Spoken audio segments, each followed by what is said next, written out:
वासुदेवाय। ओम नमो भगवते वासुदेवाय। वासुदेवाय हरे वासुदेवाय। ओम नमो भगवते वासुदेवाय। वासुदेवाय हरे वासुदेवाय। ओम नमो भगवते वासुदेवाय। वासुदेवाय हरे वासुदेवाय।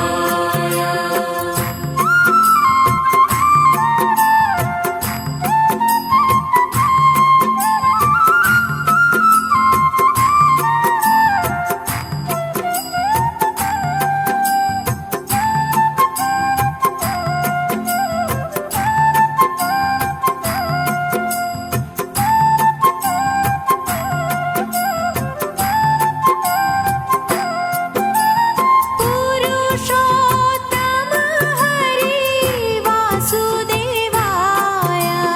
पुरुषोत्तम हरे वासुदेवाय। કલિયુગ એના સમયે આવશે. સતયુગ, દ્વાપરયુગ, ત્રેતાયુગ અને કલિયુગ ચારેય ભાઈઓ છે. જ્યારે જેનો સમય આવશે એ યુગ તો આવશે, એને રોકી નહીં શકાય. ઠંડી એના સમયે પડે એને રોકી ના શકીએ, પણ સ્વેટર પહેરી લઈએ તો ઠંડીથી બચી શકાય. વરસાદ એના સમયે પડે એને રોકી ના શકાય, પણ રેનકોટ હોય, છત્રી હોય તો એનાથી બચી શકીએ. ઋષિ મુનિઓ જાણતા હતા કે કલિયુગ આવશે, આ ધરતી ઉપર છવાઈ જશે, એને રોકી નહીં શકાય, પણ એનાથી બચવા માટેનો કંઈક આપણે ઉપાય કરીએ. અને એ 88,000 ઋષિ મુનિઓ મને ને તમને એને ખબર હતી કે આપણે તો નહીં હોઈએ કળિયુગ છે ત્યારે, પણ જે હશે એ બધા જ આપણી જ પરંપરાના હશે, સનાતન ધર્મના અનુયાયીઓ હશે. તો આપણા બધાના કલ્યાણ માટે થઈ અને ઋષિ મુનિઓએ વિચાર કર્યો કે જીવને કલિયુગના દોષથી બચવા માટેનો આપણે કોઈ માર્ગ બતાવીએ, જેથી કરીને કલી નામના દોષથી એ જીવ બચી શકે. ભાગવતકાર કહે કલી નામનો રોગ જેને લાગે એના લક્ષણો શું હોય? કોઈને મેલેરિયા તાવ આવ્યો હોય તો એના અલગ લક્ષણ હોય. હમણાં જે વાયરસ કોરોના, તો એના અલગ લક્ષણ હતા કે ભાઈ જે વ્યક્તિને કોરોના થાય એના લક્ષણ શું છે. જે વ્યક્તિને મેલેરિયા તાવ આવે, ટાઇફોઇડ, તો એના લક્ષણ હોય બધાના અલગ અલગ. એમ કલી નામનો રોગ જેને લાગે એના લક્ષણ શું છે?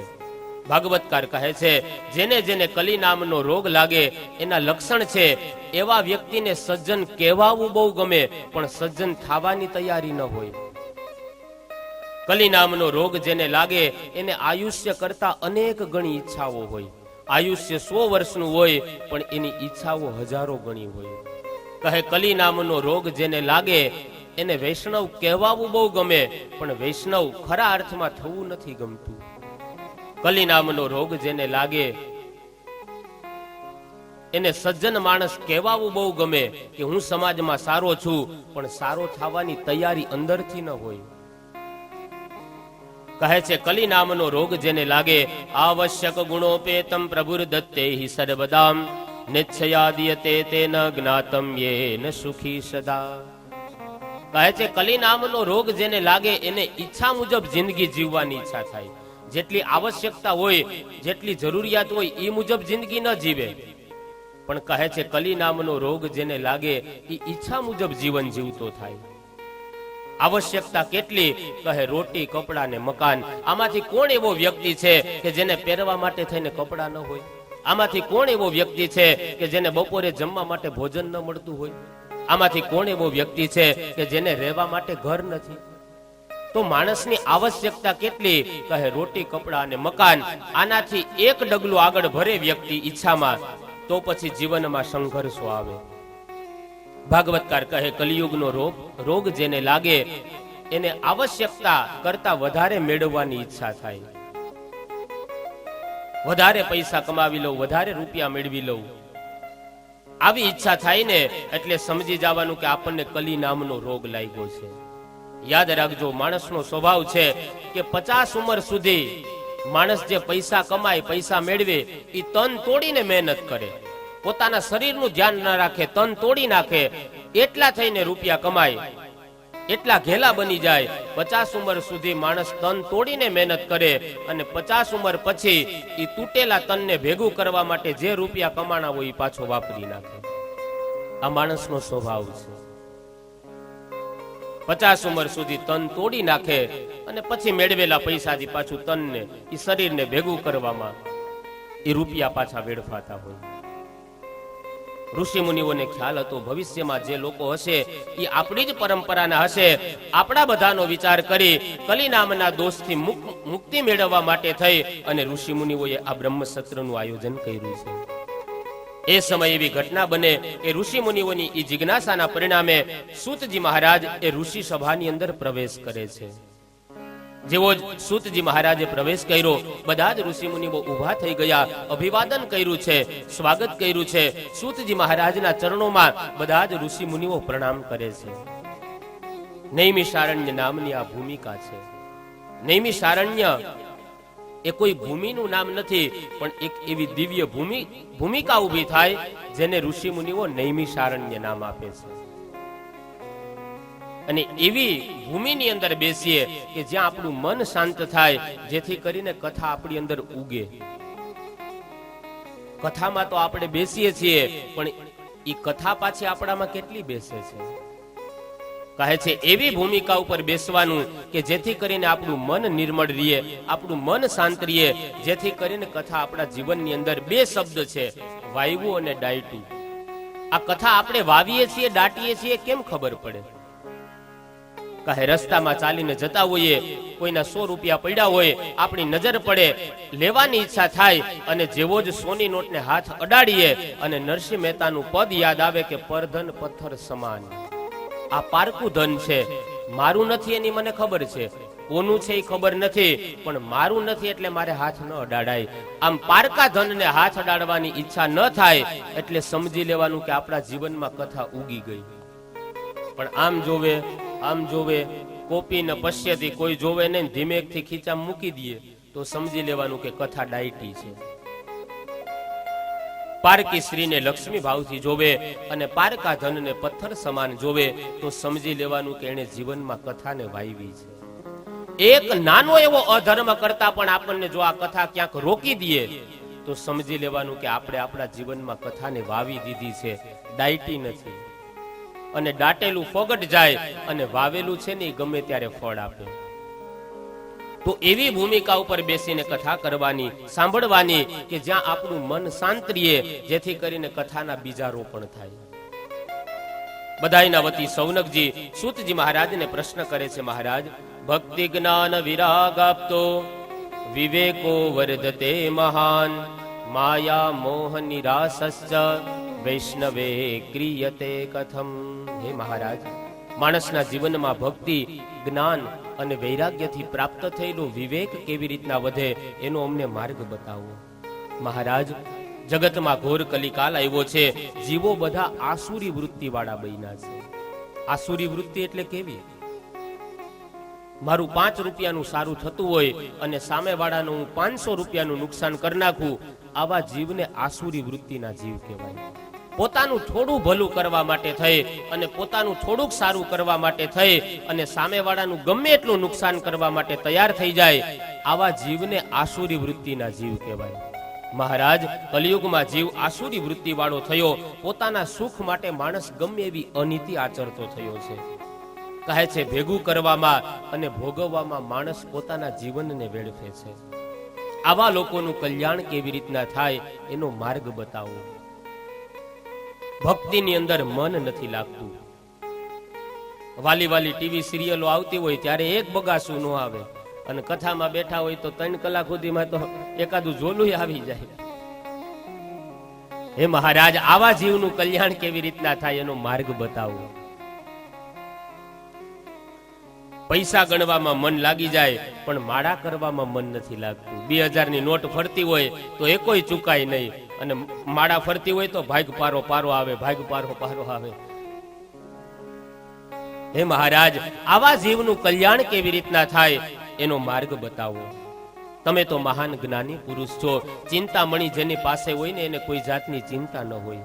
કલ્પવૃક્ષની નીચે જેનું મકાન હોય એ ક્યારેય દરિદ્ર ન હોય, અને કામધેનુ ગાય જેની ગૌશાળામાં બાંધેલી હોય એની કોઈ કામના હે મહારાજ અધૂરી ન હોય. પણ તમે તો કલ્પવૃક્ષ, કામધેનુ અને ચિંતામણી કરતા પણ ઊંચા છો. કારણ કે કલ્પવૃક્ષ, કામધેનુ અને ચિંતામણી બધું આપી શકે, પણ પ્રયચ્છતિ ગુરુઃ પ્રીતો વૈકુંઠમ યોગી દુર્લભમ. યોગીઓને પણ દુર્લભ એવા વૈકુંઠ ધામની પ્રાપ્તિ તો સદગુરુ કરાવી શકે. માટે હે મહારાજ, આપ અમને સદગુરુ સ્વરૂપે પ્રાપ્ત થયા છો, અમારા જીવનની અંદર જ્ઞાન પ્રકાશ કરો. કહે છે મહારાજ, સુતાખ્યાયી કથા સારમ મમ કર્ણ રસાયણમ. સૌનકાદી ઋષિ મુનિઓ કહે છે, હે સૂતજી, અમારે કથા નથી સાંભળવી, અમારે કથાનો સાર સાંભળવો છે. અને યાદ રાખજો, ભાગવત ગ્રંથ એક એવો ગ્રંથ છે કે જેમાં તમામે તમામ શાસ્ત્રની કથા આવી જાય. ભાગવતજીની અંદર કપિલ ગીતા આવે છે, સાંખ્ય શાસ્ત્ર આવે છે, મહાભારતનો થોડોક ભાગ આવે છે, રામાયણનો થોડોક ભાગ આવે છે, શિવચરિત્ર આવે છે, સતી ચરિત્ર. ભાગવત ગ્રંથ એવો છે કે જેમાં તમામે તમામ શાસ્ત્રનો સાર આપ્યો છે. જેમ 2000 ની નોટ હોય એમાં બધી નોટ સમાઈ જાય, 20 ની, 50 ની, 100 ની, 500 ની. જેમ 2000 ની નોટમાં બધી નોટ સમાઈ જાય, એમ ભાગવત ગ્રંથ એક એવો વિશાળ ગ્રંથ છે કે જેમાં તમામે તમામ શાસ્ત્રનો નિચોડ આપી દીધો છે. એટલે કીધું કે મહારાજ, મમ કર્ણ રસાયણમ, અમારા કાનોને તૃપ્ત કરે ને એવી કથા અમને સંભળાવો. અને ભગવાનની કથા એ તૃપ્ત કરનારી છે. અને એટલા માટે જ ગોપી ગીતમાં ગોપીઓ પણ કહે છે, તવ કથામૃતમ તપ્ત જીવનમ. ગોપીઓ કહે છે, હે ભગવાન, તમારી કથા કેવી છે? તો કે અમૃત સમાન છે. અને પછી શું કીધું? તો કે તપ્ત જીવનમ, જેનું જીવન આદિ વ્યાધિ ઉપાધિ જેવા તાપથી પીડાતું હોય એ તાપને દૂર કરનારી છે. અને એટલા માટે ગોપી કહે, તવ કથામૃતમ તપ્ત જીવનમ કવિભીરીડિતમ કલ્મષાપહમ. ઓ દ્વારિકાધીશ, આવજો તમે, રાહ જોઈ રહ્યા યારના અમે. તવ કથામૃતમ તપ્ત જીવનમ કવિભીરીડિતમ કલ્મષાપહમ શ્રવણ મંગલમ. કહે છે કથા સાંભળવાથી શું થાય? કહે શ્રવણ મંગલમ.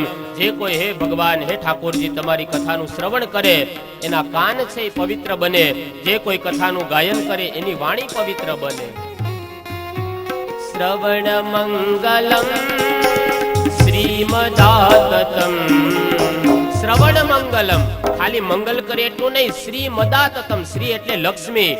આજ સુધીની એક પણ એવી કથા ન હોય કે જે કથા વિરામ થયા પછી પૈસા ઘટ્યા હોય. કારણ કે જ્યાં નારાયણની સેવા થાય ને ત્યાં લક્ષ્મી તો દોડતા દોડતા આવે.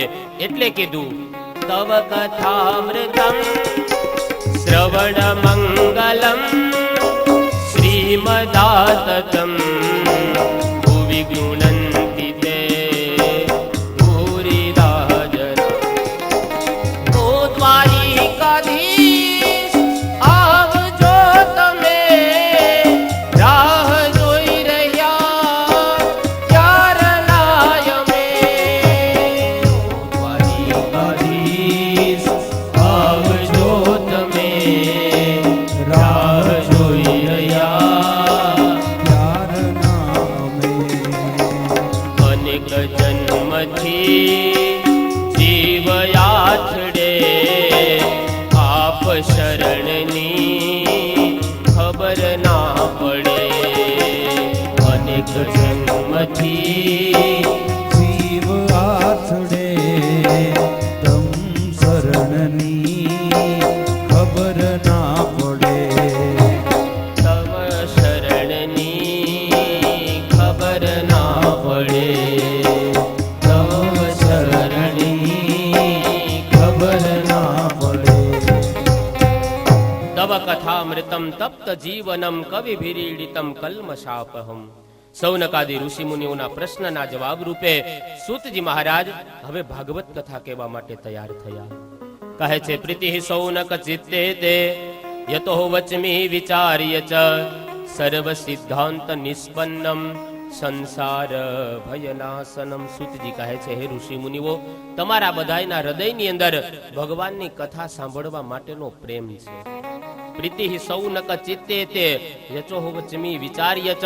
કહે સર્વ સિદ્ધાંત નિષ્પન્નમ, કહે બધા જ સિદ્ધાંતોથી નિષ્પન્ન થયેલું સંસાર ભયનાશનમ, સંસારના ભયને મટાડનારું આ જગતમાં કોઈ શાસ્ત્ર હોય તો હે ઋષિ મુનિઓ એ ભાગવત શાસ્ત્ર છે. કહે કાલ વ્યાલ મુખગ્રા શત્રા નિર્ણાંશ હેતવે શ્રીમદ ભાગવતમ શાસ્ત્રમ કલો કીરેણ ભાષિતમ. જેવી રીતના કહે છે, કલયુગ રૂપી સર્પના દંશથી બચાવનારું, મનને શુદ્ધ કરનારું અને જીવનની અંદર વિવેકને વધારનારું ભાગવત જેવું અન્ય કોઈ સાધન નથી. જીવનમાં વિવેક પ્રગટાવે, ક્યાં બોલવું ક્યાં ન બોલવું, શું જોવું શું ન જોવું, કેટલું બોલવું કેટલું ન બોલવું, આ વિવેકને જગાડનાર કોઈ હોય તો કહે છે ભાગવત શાસ્ત્ર છે. કહે એ તસ્માદ અપરમ કિંચન મનઃ શુદ્ધેય ન વિદ્યતે. મનને પવિત્ર કરનારું, વિચારોને શુદ્ધ કરનારું જો કોઈ શાસ્ત્ર હોય કહે છે ભાગવત શાસ્ત્ર છે. કારણ કે જીવનમાં વિચારોની શુદ્ધિ હોવી જોઈએ. गंगा में डुबकी लगाकर तीर्थ किए हजार, इनसे क्या होगा अगर बदले नहीं विचार. गंगाजी ની અંદર હજારો ડૂબકી મારીએ પણ જો વિચારો જ સારા ન હોય તો એનું શું ફળ મળે? તો કહે છે મનને શુદ્ધ કરનારું, સાત્વિક વિચારોને પ્રદાન કરનારું જો કોઈ શાસ્ત્ર હોય કહે છે એ ભાગવત શાસ્ત્ર છે. એક શ્લોક નથી કીધો, બે શ્લોક કીધા. એક ગાંઠ મારે ને તો છૂટી જાય. દ્વિરબદ્ધમ સુબદ્ધમ, બે ગાંઠ મારી. બીજા શ્લોકની અંદર કહે ભાગ્યોદયેન બહુજન્મ સમર્જિતેન સત્સંગમમ ચ લભતે પુરુષો યદાવે અજ્ઞાન હેતુ કૃત મોહ મદાંધકાર નાશમ વિધાય હિ તદોદયતે વિવેક. કહે છે ભાગવત એક એવું શાસ્ત્ર છે કે ભાગ્યોદયેન બહુજન્મ સમર્જિતેન, અનેક જન્મ, એક જન્મ સમંજિતેન એમ નથી કીધું, બહુ જન્મ સમર્જિતેન, અનેક જન્મોના પુણ્યો ભેગા થાય ત્યારે જ મને તમને આ ગ્રંથ સાંભળવા મળે. અનેક જન્મોના પુણ્યોનો ઉદય થાય ને ત્યારે એ ગ્રંથ આપણા મસ્તક ઉપર પધારે. ઘણા એવા ભાગ્યશાળી જીવ હશે કે જેને ભાગવતજીને પોતાના મસ્તક ઉપર પધરાવ્યા હશે. કારણ કે અનેક જન્મોનું પુણ્ય. અમારે કાલ ઠાકોરજી અમારી બાજુમાં જ બેઠા હતા કે ગોરબાપા મારે ભાગવતી કે મસ્તક ઉપર લેવું હોય તો હું આ મુગટ છે એનું શું કરશું? તો અનેક જન્મથી પુણ્ય ભેગા થાય ને પછી પોથીજી આપણા મસ્તક ઉપર પધારે. પણ આવતી વખતે ન લઈ શકાય તો કાંઈ વાંધો નહીં, હવે પાછી પોથી યાત્રા થવાની જ છે. છેલ્લે કથા વિરામ થાય ત્યારે પધરાવી દેવા. પણ કહેવાનો અર્થ એ છે કે અનેક જન્મોના પુણ્યનો ઉદય થાય ને ત્યારે આ ગ્રંથ આપણા મસ્તક સુધી પહોંચતો. કલિયુગ રૂપી સર્પના દંશથી બચાવનારું આ શાસ્ત્ર છે. જેવી રીતના જંગલમાં સિંહની ગર્જનાઓ થાય અને હરણાઓ જેમ દોડવા માંડે, એવી રીતના જ્યાં જ્યાં ભાગવતજીનું પઠન થાય, એક શ્લોકનું પણ પઠન થાય ને ત્યાંથી કલિરૂપી દોષ એ યોજનો સુધી દૂર જતો રહે છે. સૂતજી આવી રીતના જ્યાં ભાગવતના વખાણ કરતા હતા, સૌનકાદી ઋષિમુનિઓ પ્રશ્ન કરે છે મહારાજ ભાગવતજીના તમે આટલા બધા ગુણગાન ગાવ છો, આટલા બધા વખાણ કરો છો કે અનેક જન્મના પુણ્યનો ઉદય પછી મળે, તો કોઈનો ઉપર આનો પ્રભાવ થયેલો છે એવું કોઈ દ્રષ્ટાંત ખરું? સૂતજી મહારાજ કહે છે હા, એક દ્રષ્ટાંત છે અને એ મારા કાને સાંભળેલી વાત છે. એ તો વાત છે પણ મારી નજરે જોયેલી વાત છે. માત્ર સાંભળેલી વાત નથી ભાગવતનો પ્રભાવ. કીધું એક સમય એવી ઘટના બને કે અન્નનો ત્યાગ કરી, જળનો ત્યાગ કરી, સત્તા સંપત્તિનો, રાજગાદીનો ત્યાગ કરી અને એક સમયે સુખદેવજી મહારાજ એ રાજા પરીક્ષિતને ગંગાના ઘાટ ઉપર કથા સંભળાવતા હતા. અને એ સમયે જ્યારે કથા કહેવાની શરૂઆત થઈ ત્યારે એવી ઘટના બને છે, હે ઋષિમુનિઓ, આકાશમાંથી સ્વર્ગના દેવતાઓ અમૃતનો કુંભ લઈ અને સુખદેવજીની સામે આવ્યા છે. હાથમાં અમૃતનો કુંભ છે અને દેવતાઓને સુખદેવજી મહારાજને કહે છે કે પ્રભુ સુકમ નત્વા વદમ સર્વે સ્વકાર્ય કુશલાસુરા કથામ સુધામ પ્રયચ્છસ્વ ગૃહિત્યૈવ સુધામિમામ.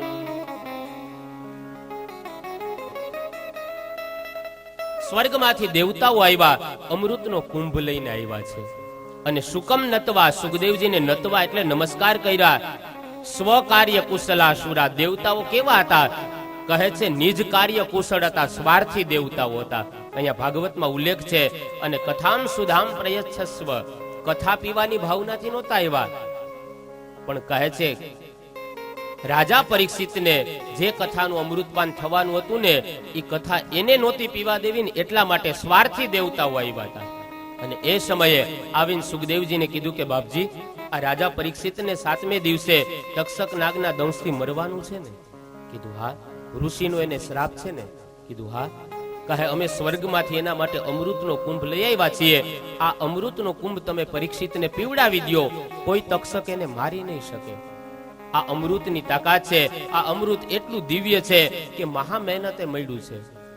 મંદરાચલ પર્વતને પધરાવ્યો, સમુદ્રમાં વાસુકી નાગના નેત્રા કર્યા. દેવો દાનવો વિચારધારાથી વિપરીત હતા, પણ છતાંય મિત્રતા બાંધી અને સમુદ્ર મંથન કર્યું. એમાંથી પેલામાં પેલું વિષ નીકળ્યું, અને આ આટલી મહેનત કરવાના અંતે સમુદ્રમાંથી આ અમૃત મળ્યું. આટલું બધું કિંમતી છે. એક કામ કરો, તમે આ અમૃત એ પરીક્ષિતને પીવડાવી દો. અમૃતના વખાણ કરતા હતા દેવતાઓ. એટલે સુખદેવજી કીધું કે તમે દેવ છો, હું સુખદેવ છું, મૂળ જે વાત હોય કરો. સુખદેવજીએ કીધું કે અમૃત તો તમે આપશો, પણ અમૃતના બદલામાં તમારે શું જોઈએ?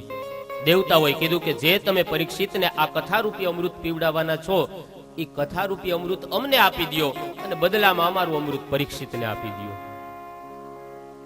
અમૃતના વખાણ કર્યા એટલે સુખદેવજી સમજી ગયા કે આમાં કાંઈક અમંગલ કરવા આવ્યા છે. કીધું કે બદલામાં કથારૂપી અમૃત જોઈએ.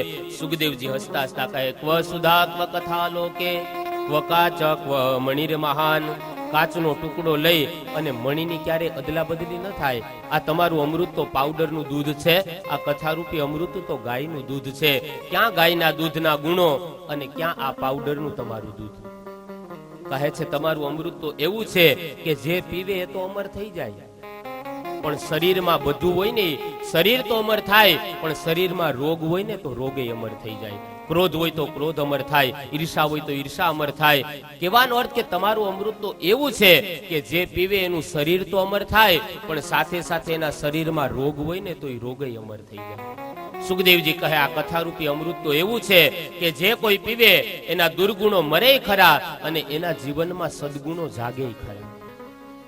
એના જીવનમાં કોઈ દુર્ગુણ હોય તો એ દુર્ગુણ દૂર થાય, અને જો સદગુણ ન હોય તો એ કથારૂપી અમૃતનું પાન કરવાથી એના જીવનમાં સદગુણો જાગે. દેવતાઓ કહે છે પણ તમારા યજમાનને પરીક્ષિતને તો પૂછો અમૃત પીવું છે કે નથી પીવું. અને નિયમ છે કે સ્વર્ગમાંથી જે અમૃત દેવતાઓ લઈ આવ્યા છે કુંભ ભરીને, એ અમૃત પરીક્ષિતે પીવું કે ન પીવું એ નિર્ણય સુખદેવજી ન લઈ શકે, એ નિર્ણય પરીક્ષિતે કરવાનો છે. એટલે બે હાથ જોડી સુખદેવજી કહે છે રાજન, તમારી શું ઈચ્છા છે? અહીંયા બે અમૃત છે, એક સ્વર્ગનું અમૃત છે અને એક કથારૂપી અમૃત છે. બોલો તમારે શું કયું અમૃત પીવું છે? આ થઈ શ્રોતાની પરીક્ષા. આપણા ઘરે બે કંકોત્રી આવે, એક લગ્નના રિસેપ્શનની આવે અને એક ઉસદડિયા પરિવારની ભાગવત કથાની કંકોત્રી આવે, તો તમે પેલા ક્યાં જાઓ? મને ગળા સુધી ભરોસો છે કે તમે લગ્નમાં જાહો જ નહીં. હે, કઈ ખોટું કહેવાય ગયું?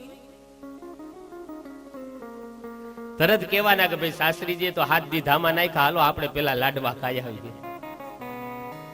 આનું નામ થઈ પરીક્ષા. કહે છે તમારે ક્યાં અમૃતનું પાન કરવું છે? જો તમે કથારૂપી અમૃત પીશો તો તમારું જીવન દિવ્ય બનશે. તમારે દિવ્ય જીવન બનાવવું છે કે લાંબુ જીવન બનાવવું છે? કથારૂપી અમૃતથી તો તમારું જીવન સુધરશે, અને આ સ્વર્ગના અમૃતથી તમારું જીવન દીર્ઘ અર્થાત લાંબુ બનશે. કહ્યું બ્રહ્મન, લાંબુ જીવન જીવવા કરતા જેટલું જીવીએ ને એટલું દિવ્ય હોવું જોઈએ. સમજણ વગરનું જીવવું ભલે જીવો વર્ષ 1000, પણ સમજીને જીવો ઘડી એક તો સમજો બેડો પાર. એ મહારાજ, લાંબુ જીવન જીવવા કરતા 100 વર્ષ જીવીએ, પણ 50 વર્ષ જો ખાટલામાં જાય ને તો આયુષ્ય બોજારૂપ બની જાય. કહે મારે થોડું જીવન જીવવું છે, પણ મારે દિવ્ય જીવન જીવવું છે. મળી છે કાયા માનવની, જગતમાં ધૂપ સડી થાજો, સુગંધ અન્યને દેવા તમે જાતે જલી જાજો. તમારા દેહ ઘંટીથી બીજાના દુઃખ દળી જાજો. મળી છે કાયા માનવની, જગતમાં ધૂપ સડી થાજો. અગરબત્તીની જેમ જેમ અગરબત્તી પોતે બળે ને જગતને સુગંધ આપે, અને માણસ ક્યારેક બીજાની સુગંધથી પોતે બળ્યા કરે. કહે છે એક સાચા માણસ બનીએ, એક સાચું વ્યક્તિત્વ નિર્માણ થાય એવી રીતના જીવન જીવવું જોઈએ. અહીંયા પરીક્ષિત પણ એ જ કહે છે કે મારે ભલે થોડું જીવન જીવાય પણ મારે સારું જીવન જીવવું છે. અજવાળું ફેલાવી જાણે સુંદર મજાનું ફાનસ, જે બીજા માટે જીવી જાણે ને એનું નામ છે માણસ. એક સાચા માણસ બનીએ. કથા દ્વારા મોક્ષ તો થાય, સદગતિ મળે આત્માઓને, એમાં ના નહીં, પણ એક સાચો માણસ પણ પેદા થવો જોઈએ. આજ માણસ ઘરે ઘરે જન્મે છે પણ માણસાઈ ક્યાંક ક્યાંક જન્મે છે. શરીરમાં બ્લડ ઘટે તો એને બ્લડના લોહી ઘટે તો બ્લડના બાટલા ચડાવે, શક્તિ ઘટે તો ગ્લુકોઝના બાટલા ચડાવે. એ માણસની અંદર જ્યારે માણસાઈ ઘટે ને એને કથા રૂપી, એને સત્સંગ રૂપી, સારા વિચારો રૂપી બાટલો ચડાવવો પડે. એક સાચા માણસ બનીએ. મુંબઈ જેવા શહેરમાં એક ફોર વ્હીલને એક અજાણ્યા વ્યક્તિથી ટક્કર લાગી ગઈ. ફોર વ્હીલનો માલિક ત્યાં હાજર નહીં. પેલા માણસે વિચાર કર્યો, આ ગાડીથી મારાથી નુકસાન થયું છે, ગાડીનો માલિક છે નહીં, પૈસા કેમ આપવા? એટલે એની યુક્તિ કરી, એક સુંદર મજાની ચિઠ્ઠી લખી ગાડીની અંદર મૂકી દીધી. એમાં પોતાનું એડ્રેસ, પોતાના મોબાઈલ નંબર ને બધું લખીને ગાડીમાં ચિઠ્ઠી મૂકી દીધી. પોતે જતો રહ્યો, ઉતાવળમાં હતો. અને એ સમયે ગાડીનો માલિક ત્યાં આવે છે. આવીને જોયું ગાડીને ટકરાયેલી, ગાળો બોલે, અપશબ્દ બોલે. કેવા છે માણસો ખબર નથી પડતી, કલિયુગ આવી ગયો, આમ ન બોલવાના શબ્દો બોલ્યો પેલો વ્યક્તિ. અને એ સમયે જેવું જ ગાડીનું બારણું ખોલ્યું ને પેલી ચિઠ્ઠી સામે નજર ગઈ. ચિઠ્ઠી ઉઠાવી અને ચિઠ્ઠીમાં વાંચ્યું તો જે વ્યક્તિથી ગાડીને નુકસાન થયું ને એ માણસના એમાં એડ્રેસ લખેલું હતું, એમાં મોબાઈલ નંબર લખેલા હતા. તરત બીજી ફોર વ્હીલ બંધાવી, ચિઠ્ઠીમાં લખ્યું હતું તમારો જે કાંઈ ખર્ચ થાય એ તમે ફોન નંબર ઉપરથી માગી લેજો. પેલા માણસે વિચાર કર્યો, છે તો કોઈ સારો માણસ. ગાડી બંધાવીની સરનામા ઉપર ગયો. પેલા માણસને જઈને કીધું, ભાઈ તમારાથી મારી ગાડીને ટક્કર લાગી ગઈ હતી. કીધું, હા ભાઈ, અવિનય થયો હોય તો ક્ષમા કરો, ઉતાવળમાં હતો એટલે નીકળી ગયો, બોલો તમારે કેટલો ખર્ચ થાય? અને ભલા માણસ, ગુનેગાર તો હું હતો, તમે તો ગાડીના માલિક છો. ફોન નંબર ઉપરથી મને ફોન કરાય ને, તમારા એડ્રેસ ઉપર હું તમને પૈસા આપી જાય, તમારે થોડી આયા ધક્કો ખવાય. ત્યારે પેલો વ્યક્તિ કહે છે, ભાઈ તમારાથી ભલે ગાડીને ટક્કર લાગી ગઈ, નુકસાન થયું, ભલે ગુનેગાર તમે હોય, પણ તમે આ ચિઠ્ઠી લખીને એટલા માટે થઈને હું તમારા એડ્રેસ ઉપર તમારા ઘરે આવ્યો, અને હું ગાડીના આ નુકસાનના પૈસા લેવા નથી આવ્યો. પૈસા તો ભગવાનની કૃપાથી ખૂબ છે, પણ આ કલિયુગની અંદર એક સારા વ્યક્તિના દર્શન કરવા માટે આવ્યો છું. એક સારા માણસ બની જઈએ ને તો એ જીવન જીવવાનો આનંદ આવે. આ ઘોર કલિકાલની અંદર તમારી આ સજ્જનતાના હું દર્શન કરવા માટે આવ્યો છું. સાણો ત્યજે નહીં સજ્જનતા, અને દુરીજન ત્યજે નહીં વેર. આ માણસનું સારાપણું કહેવાય. કહે છે મારે થોડું જીવન જીવવું પણ સારું જીવન જીવવું છે. નરસિંહ મહેતા, મીરાબાઈ, જલારામ બાપા, ભોજરામ બાપા આ સ્વદેહ આપણી વચ્ચે નથી, પણ જીવન એવા જીવીને ગયા ને કે મારે તમારે પલે પલે યાદ કરવા પડે, કારણ કે જીવન એવું જીવવું છે. પરીક્ષિત કહે છે, ગુરુદેવ આપ મને કથા રસનું પાન કરાવો. સૂતજી કહે છે, હે ઋષિ મુનિઓ, માત્ર 7 જ દિવસમાં એ રાજા પરીક્ષિતનો મોક્ષ થયો કથા સાંભળવાથી. અને આ વાત એ મારી કાને સાંભળેલી નહીં, પણ મારી નજરે જોયેલી છે. આ છે ભાગવતનો પ્રભાવ, અને એટલા માટે થઈ અને હું ભાગવતના વખાણ કરું છું. તો અહીંયા શબ્દ છે સપ્તાહ, સંસ્કૃત શબ્દ છે. સપ્ત એટલે 7 અને અહ એટલે દિવસ, 2 શબ્દ બને સપ્તાહ. તો 7 દિવસ હોય એને ભાગવત કથા કહેવાય. તો આમાંથી કંઈક 5 સારી વાતો આપણા જીવનની અંદર ઉતરે, અને એવી રીતના આપણે જીવન જીવતા થઈએ તો આ દરેક જીવાત્માનો આત્મા રાજી થાય અને એને સદગતિ મળે. કારણ કે નિયમ એવો છે કે સંતાનોએ કરેલું સત્કર્મ એ પિતૃઓને સદગતિએ લઈ જાય, મોક્ષ ન અપાવી શકે. યાદ રાખજો, ઉદ્ધરે દાત્મનાત્માનમ ભગવાન ગીતાજીની અંદર કહે, મોક્ષ તો માણસે પોતાએ જ મેળવવો પડે. પણ હા, કથા સાંભળવાથી એક ગતિ મળે. ખેડૂતનો દીકરો હોય અને ખેતરમાં પાણી પાતો હોય, અને એ સમયે મોટર ચાલુ કરે અને ધોરીએ પાણી હાલ્યું જતું હોય, અને એ સમયે ખેડૂતનો દીકરો શું કરે? છેવાડો હોય ને જ્યાં પાણી પૂરું થવાનું હોય ત્યાં જઈને બેહે, રાહ જોવે, હમણાં પાણી પહોંચશે, હમણાં પાણી પહોંચશે. 1 કલાક રાહ જોવે, 1.5 કલાક રાહ જોવે, પાણી ન આવે એટલે ધોરીએ ખેડૂતનો દીકરો હાલ્યો જાય. શું કામ? એને ખબર છે કે પાણીની ગતિ ક્યાંક અટકી ગઈ છે. એ પાવડો લઈ અને વ્યવસ્થિત કચરો કે જે કાંઈ આડું આવ્યું હોય એને સાફ કરે. એ સાફ કરે એટલે મંજિલ સુધી, છેટ છેવાડા સુધી પાણી પહોંચી જાય. શું કામ? કે વચ્ચે કચરો આવ્યો ને એટલે ગતિ અટકી ગઈ હતી. એમ આપણા પૂર્વજોની આ દિવંગત આત્માઓની જન્મ મરણ જન્મ મરણ જન્મ મરણ એમાં ક્યાંક ગતિ અટકી ગઈ હોય અને એની પાછળ આવું સત્કર્મ રૂપી આપણે પાવડો મારી દઈએ તો એની ગતિ છે એ પાછી મંજિલ સુધી પહોંચી જાય. અને એટલા માટે ભાગવત ગ્રંથ છે. યાદ રાખજો, પિતૃઓ ક્યારેય કોઈને નડે જ નહીં.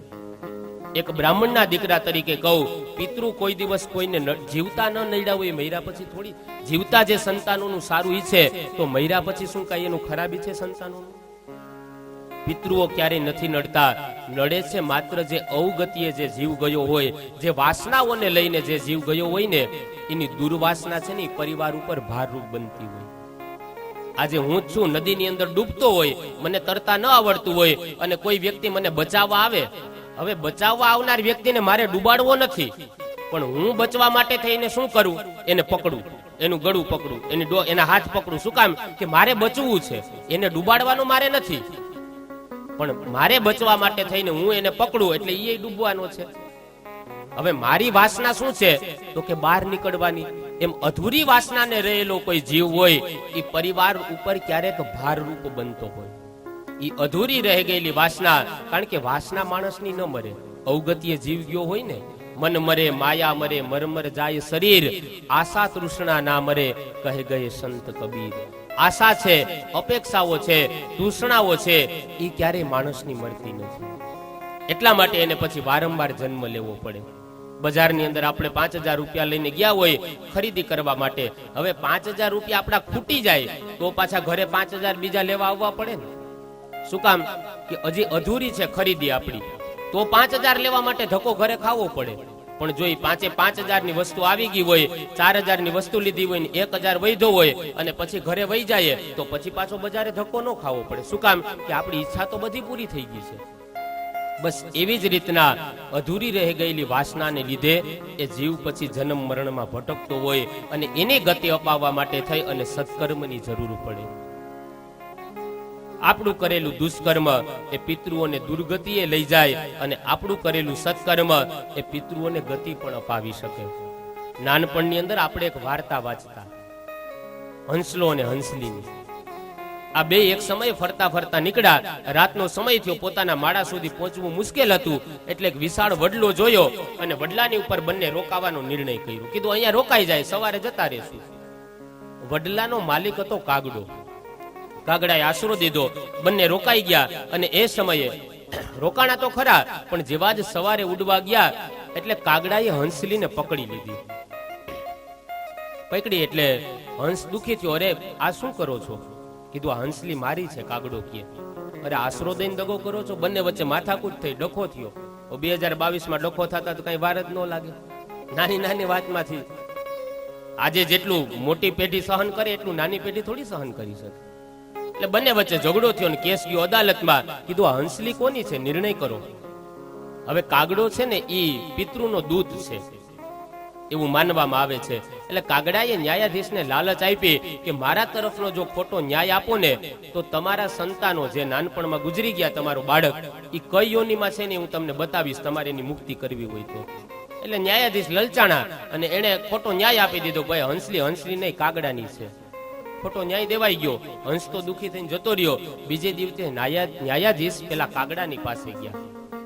કીધું મેં તમારા તરફનો ન્યાય આપ્યો, તમે મને લાલચ આપી, હવે મને બતાવો કે મારું જે સંતાન, મારો દીકરો કંધોતર ગુજરી ગયો એ કઈ યોનિમાં છે. કાગડો કે તમારી પાછળ આવો. કાગડો ઉડતો ઉડતો એક ઉકરડા પાસે ગયો. ઉકરડામાં એક ગધેડો આરોટતો હતો. કાગડાએ કીધું સામે ઉકરડામાં જે ગધેડો આરોટે ને એ તમારો દીકરો છે. ન્યાયાધીશ કે અરે મારા સંતાનની આવી અધમ યોની, આવી નીચી યોનીમાં મારો દીકરો જાય? કાગડાએ કીધું ન્યાયાધીશ હંસલી કોની હતી? કીધું એ તો હંસની હતી. તમે શું કીધું? એ કે મેં ખોટો ન્યાય આપીને એમ કીધું કે હંસલી હંસની નહીં, કાગડાની છે. કાગડાએ કીધું કે જેના બાપ આવા ખોટા ન્યાય આપે ને એના સંતાનો પછી ગધેડાની યોનીમાં જાય, એ પછી સારી યોનીમાં ન જાય. જેના બાપ આવા ખોટા ન્યાય આપે, એમ આપણું કરેલું સત્કર્મ એ દિવંગત આત્માઓને સદગતિ અપાવી શકે અને આપણું કરેલું દુષ્કર્મ એને દુર્ગતિ પણ અપાવી શકે. વાત આપણા હાથની છે કે આપણે કેવું જીવન જીવવું. એટલે કહે કે દિવંગત આત્માઓના મોક્ષ માટે તો ભાગવત છે જ, પણ એમાંથી 5 સારી વાત આપણા જીવનમાં ઉતારીએ અને આપણું જીવન પ્રભુ માર્ગે જતું થાય ને તો એ આત્માનો ઉદ્ધાર પહેલા થશે. એ જોશે કે મારું સંતાન, મેં જેને જન્મ આપ્યો, 9 માસ સુધી જેને મેં મોટો કર્યો, પાળી પોસીને, એ આજ મારો દીકરો આવા ધર્મના આ મેળાવડાની નીચે બેઠો છે, એનો આત્મા કેટલો રાજી થાય. અને એનો આત્મા રાજી થાય એ જ ખરા અર્થમાં મોક્ષ છે. અને પુણ્ય કામ કરે હો, પુણ્યની એ તાકાત છે.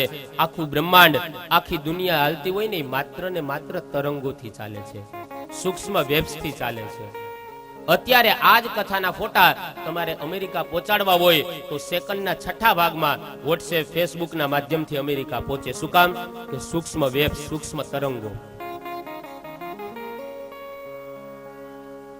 આપણને બધાને અનુભવ હોય. આપણે સવારમાં કોઈ વ્યક્તિને યાદ કરતા હોઈએ અને એવું વિચારે કે આજ બપોરે મારે ફલાણી બેનપણીને કે ફલાણા મારા મિત્રને ફોન કરવો, આમ આપણે ચિંતન કરતા હોય ને, હજી એનો ફોન ના આવ્યો હોય ને, આપણે ફોન ન કર્યો હોય તો એનો ફોન આવી જાય.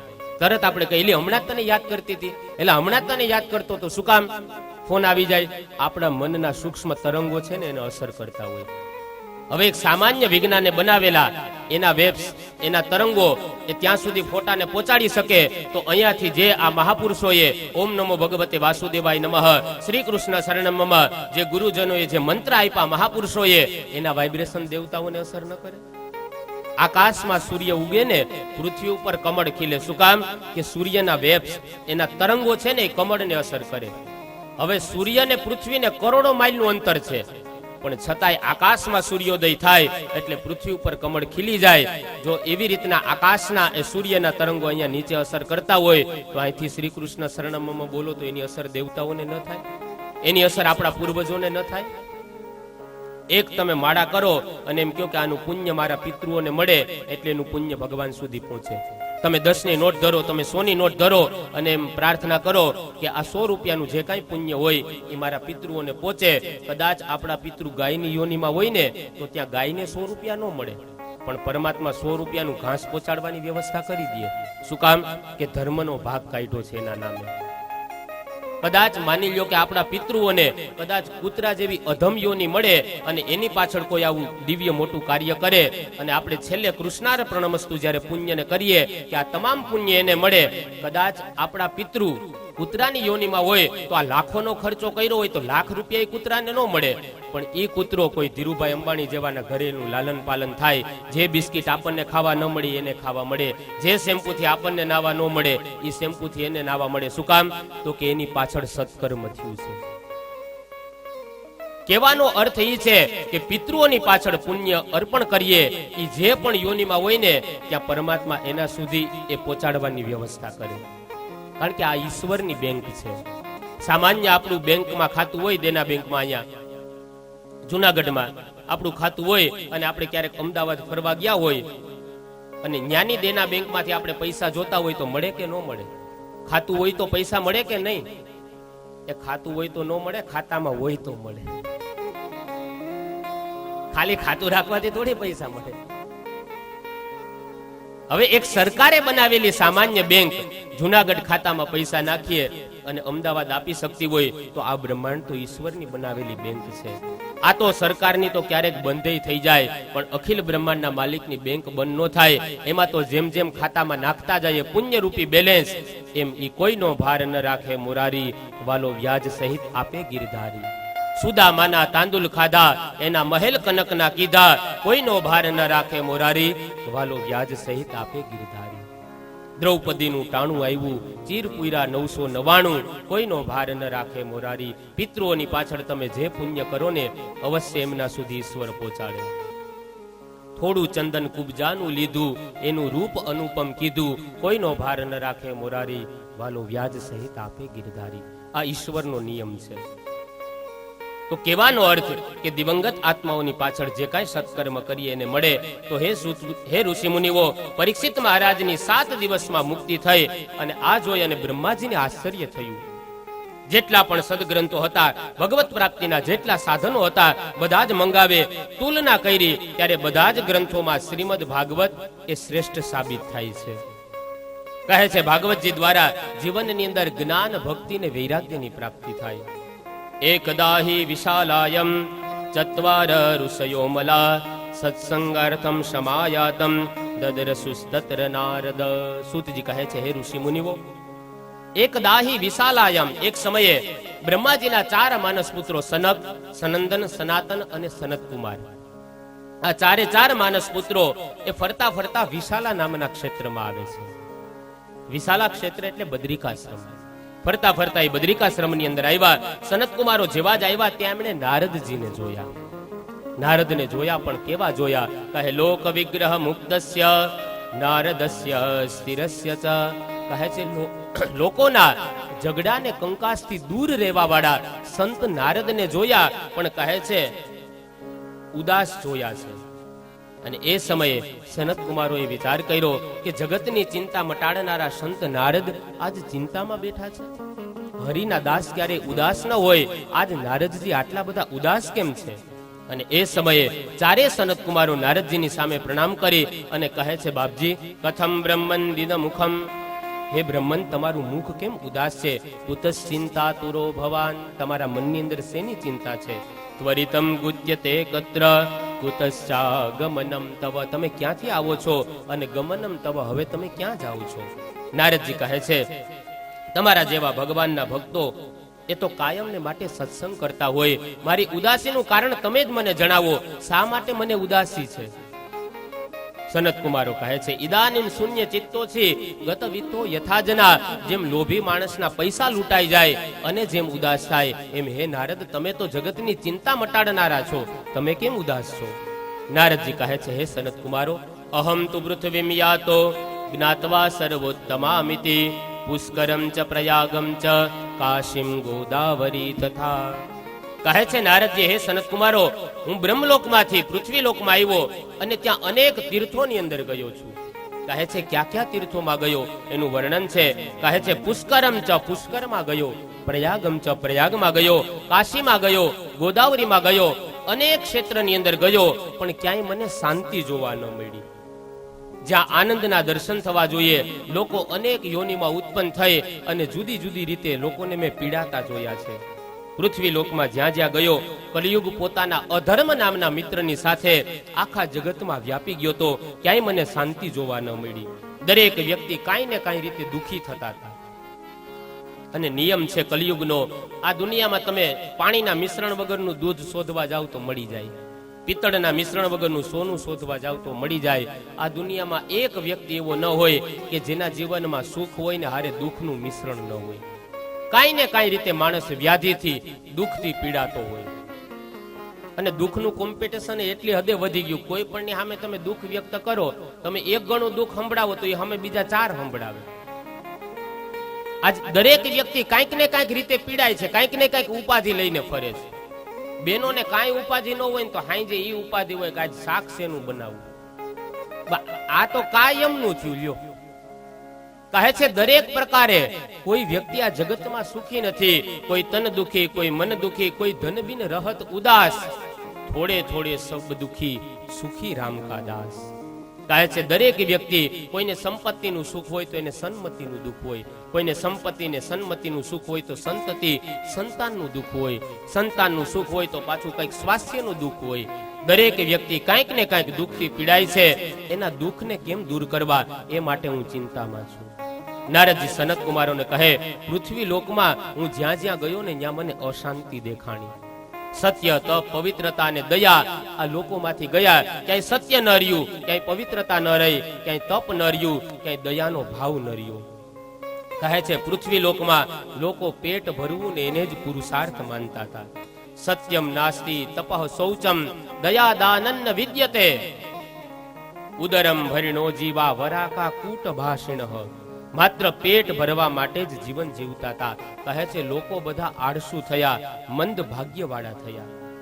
પછી આગળ કહે તરુણી પ્રભુતા ગેહે શ્યાલકો બુદ્ધિદાયક કન્યા વિક્રયણો લોભાત દંપતી નાંચ કલ્કનમ. કહે છે દાંપત્ય જીવનની અંદર જ્યાં સંપને સુગંધ હોવી જોઈએ એના બદલે ક્લેશ અને કજિયાને સ્થાન મળ્યું છે. શ્યાલકો બુદ્ધિદાયકા, જો કલિયુગનું લક્ષણ બતાવ્યું કે સાડો સલાહ દેનારો બન્યો.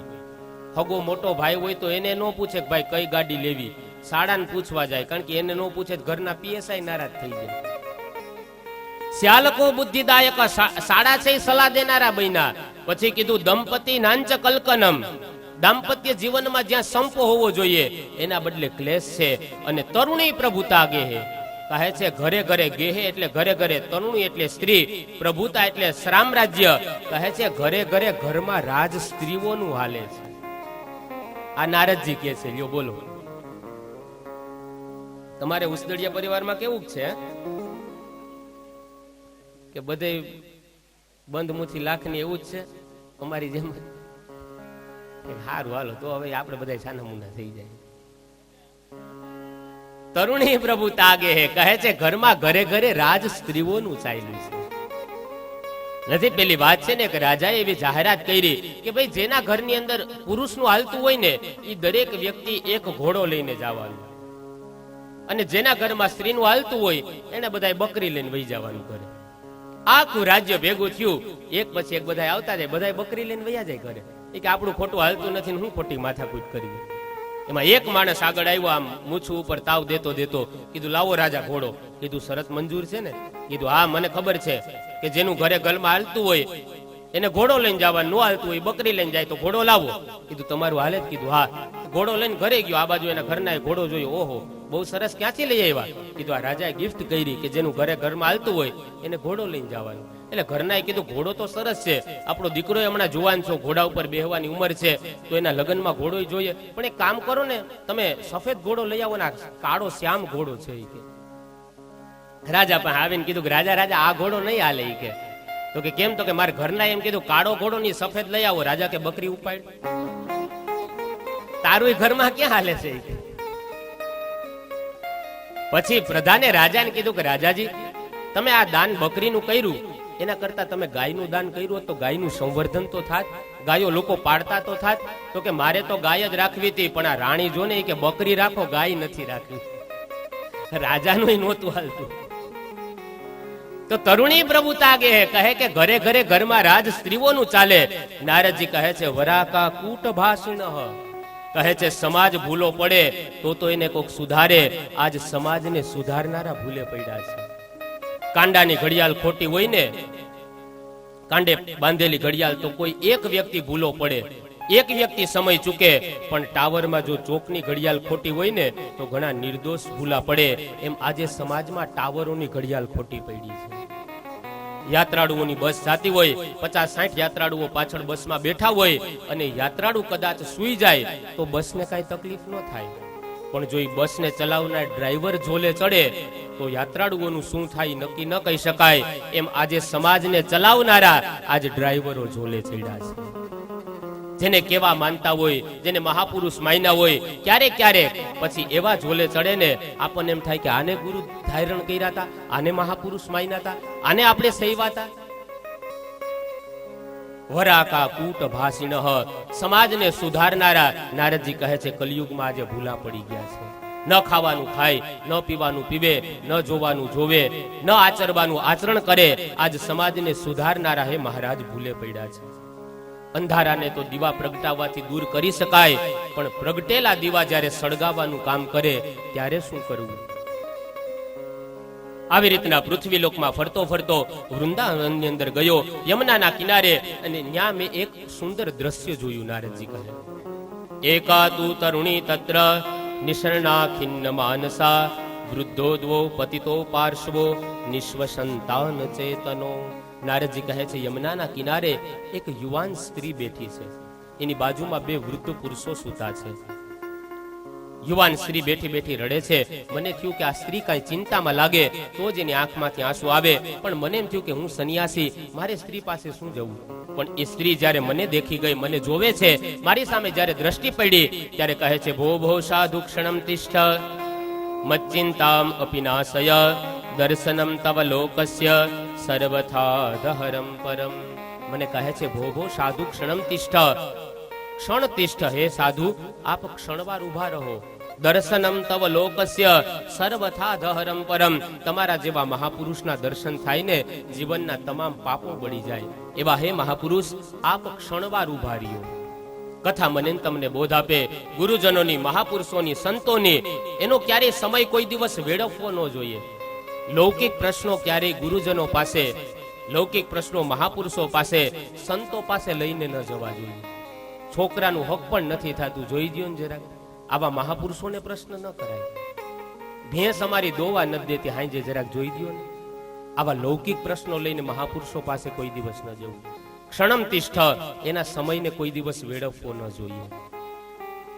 સાધુની ક્ષણ, ગુરુજનોની ક્ષણ અને અનાજનો કણ એને બરબાદ કોઈ દિવસ ન કરવો જોઈએ. એ પ્રકૃતિનો દોષ થાય છે. અનાજનો કણ જેટલું ભોજન કરવું હોય ને એટલું ભોજન થાળીમાં ભલે 2 વખત લેવું પડે, 2 વાર લ્યો, પણ હેથકનું પછી જવા દઈએ હેઠવાડમાં, આ અનાજનો અપરાધ છે, યાદ રાખજો. એક રોટલી આપણા દ્વારા હેઠવાડમાં જાય ને, એક વ્યક્તિને ભૂખ્યો રાખવાનું પાપ આપણા ખાતામાં જમા થાય છે. આ દુનિયામાં એવા હજારો માણસો છે કે જે રાત્રે બિચારા ભોજન ન મળવાના કારણે ભૂખ્યા સૂઈ જાય છે. આપણા દ્વારા એક રોટલી છૂટે, એ રોટલી હેઠવાડમાં નથી જાતી, પણ એક ભૂખ્યા રાખવાનું પાપ વ્યક્તિને આપણા ખાતામાં જમા થતું હોય છે. માટે અનાજનો કણ એને કોઈ દિવસ વેડફવો ન જોઈએ, અને સાધુની ક્ષણ, સમયનો ક્ષણ એને કોઈ દિવસ બરબાદ ન કરવો જોઈએ.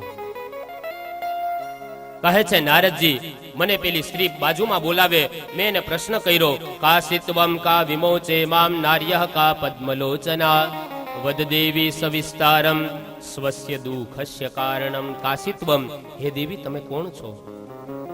તારી બાજુમાં સૂતેલા બંને વૃદ્ધ પુરુષો કોણ છે? અને સ્વસ્ય દુઃખસ્ય કારણમ, તારા દુઃખનું કારણ શું છે? ભક્તિ મહારાણી કહે છે, અહમ ભક્તિ રીતિ ખ્યાતા ઈમો મે તનયો મતો જ્ઞાન વૈરાગ્ય યોગેન કાલ યોગેન જર્જરો. ભક્તિ કહે છે, મારું નામ ભક્તિ દેવી છે. મારી બાજુમાં સૂતેલા બંને પુરુષો મારા દીકરા છે.